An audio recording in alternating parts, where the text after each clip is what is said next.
여러분 안녕하십니까? 이진권 TV입니다. 시사논평 이심전심 오늘 이야기 시작하겠습니다. 오늘은 정치권, 국민을 원숭이로 하나 이런 주제로 말씀드릴까 합니다.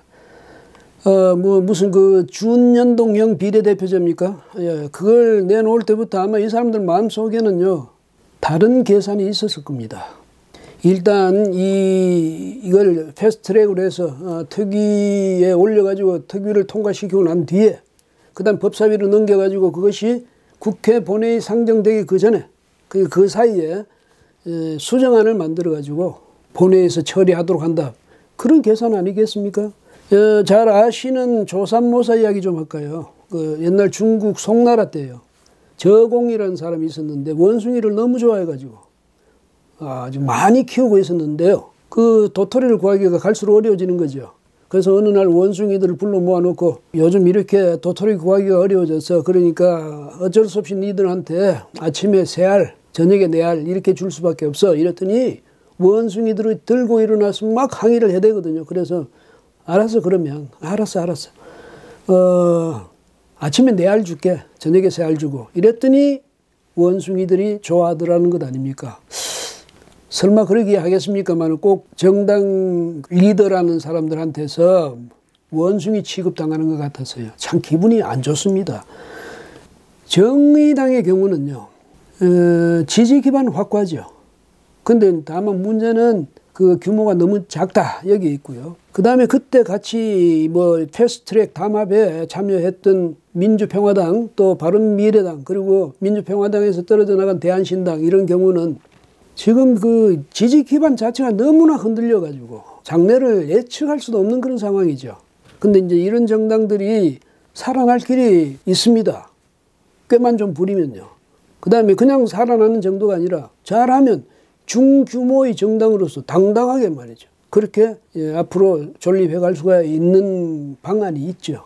그 묘책이 뭐냐면 바로 연동형 비례대표제라는 겁니다. 우리는 그거 조금 복잡하게 만들어서 처음부터 연동형 비례대표제 이르려니까 좀 미안한지 준연동형으로 가겠다. 이렇게 이야기는 하긴 했습니다만 어쨌든 크게 봐서 단순하게 계산하자면 정당 투표에서 얻는 득표율 그걸 가지고 300석의 의석을 정당별로 나눠주겠다는 것 아닙니까?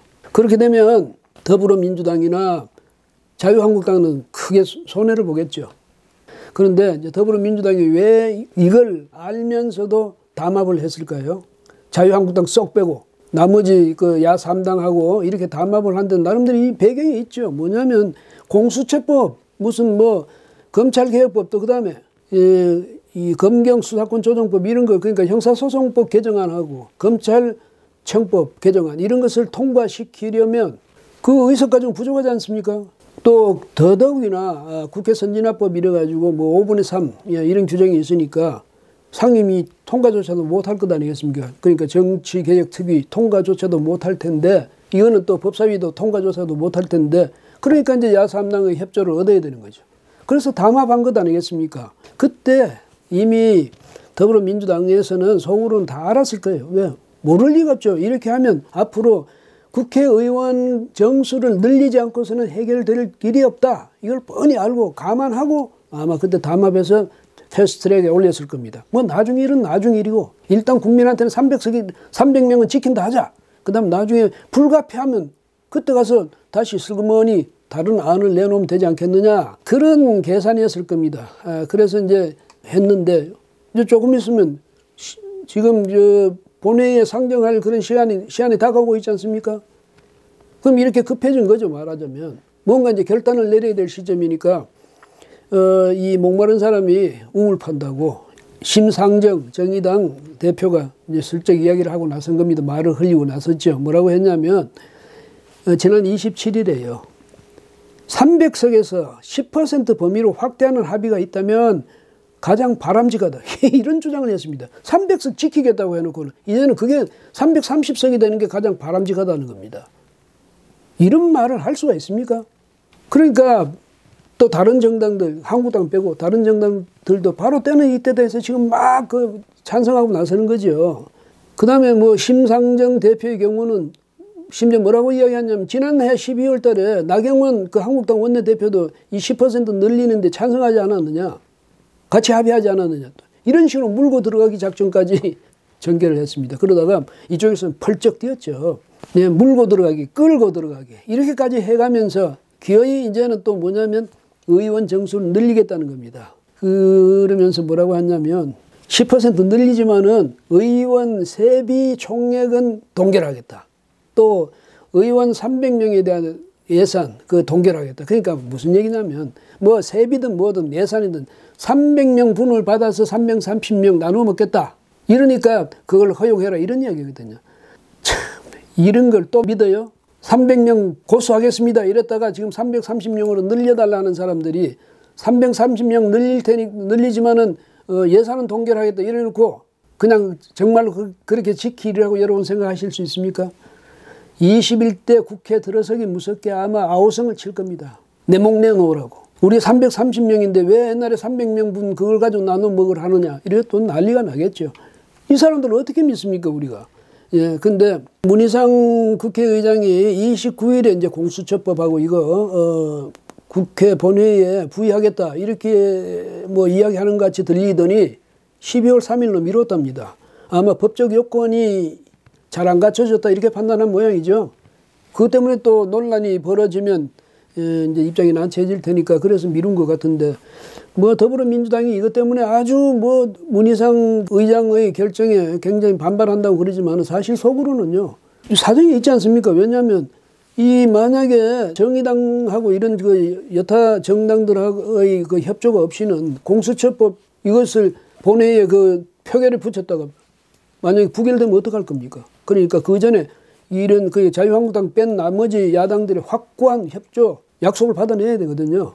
그런 입장이죠. 그런데 바꿔 말해서 또 다른 야3당들도 민주당으로부터 확고하게 뭐 연동형 비례대표제 여기에 대해서 지지하고 찬성한다는 그 또 약속을 받아내야 되니까 서로가 이런 입장입니다. 그래서 공수처법부터 먼저 처리하자 안 된다 뭐 선거법부터 먼저 처리하자 뭐 이렇게 또 논란이 벌어지고 있는 것 아니겠습니까? 그런데 더불어민주당이 아무래도 정의당 등의 그 요구 그러니까 국회의원 정수 늘리는 것 여기를 찬성할 것 같습니다. 같이 또 아마 담합할 것 같네요. 왜? 뭐 내년 총선에서 국민들이 괘씸하다고 해서 좀 지지를 철회할지도 모르지만 그런 위험성에도 불구하고 지금 문 대통령을 위해서 못할 일이 뭐 있느냐. 지금까지도 그런 각오거든요. 그건 분위기가 그렇지 않습니까? 그 민주당이 지금도 문 대통령에 대한 충성심이 아주 뭐 대단한데 문 대통령이 원하는 공수처 설치 그 다음에 뭐 검경 수사권 조정 검찰개혁 이런 것을 위해서 못할 일이 뭐 있겠냐. 지금도 아마 그런 생각을 할 겁니다. 그런데요 우리나라는 대통령제 국가입니다. 예, 전에도 한 말씀드린 것 같은데 통치권은 대통령이 갖고 있는 겁니다. 예, 의회가 갖고 있는 거 아니에요. 의원 내각제 같으면 의회가 통치권을 행사하는데 그게 아니잖아요. 그런데 왜 의회의 그 중요한 요소긴 축이긴 합니다만 그 정당들에 대해서 왜 비례대표를 줍니까? 지금 75석을 정당 투표 득표율에 따라서 정당들이 나누어 가지라는 것 아닙니까? 왜 그렇게 합니까? 왜 그런 특혜를 줍니까? 국민의 대표인데 왜 정당 지도부들이 자기들이 그 국회 의석을 좌지우지하도록 그렇게 해줍니까? 명분이 없지 않아요. 정말로 이 정당 지도자들이 국민을 생각한다면 국민을 어렵게 생각한다면 원숭이같이 생각하는 게 아니고 어렵게 생각한다면 비례대표제 없애서요. 대통령제 하에서는 그 의미가 없는 겁니다. 명분도 없는 거고요. 그 다음에 의원 정수도 줄이세요. 왜? 우리 헌법에 이제 200석 이상으로 돼 있죠. 그러니까 200석 정도 하면 알맞죠. 꼭 더 필요하다면 250석 정도까지는 모르겠지만 지금 300석 이건 너무 많습니다. 그런데 뭐 거기다 300석도 아니고 330석으로 하겠다는 겁니까? 욕심을 부려도 어지간히 부려야죠. 국민들도요. 자꾸 이런 식으로 속이면 용서하지 않습니다. 내년 총선에서 국민의 분노가 표로 나타나기를 원치 않는다면 지금부터라도 정신 차리십시오. 예, 오늘은 여기까지 하겠습니다. 고맙습니다.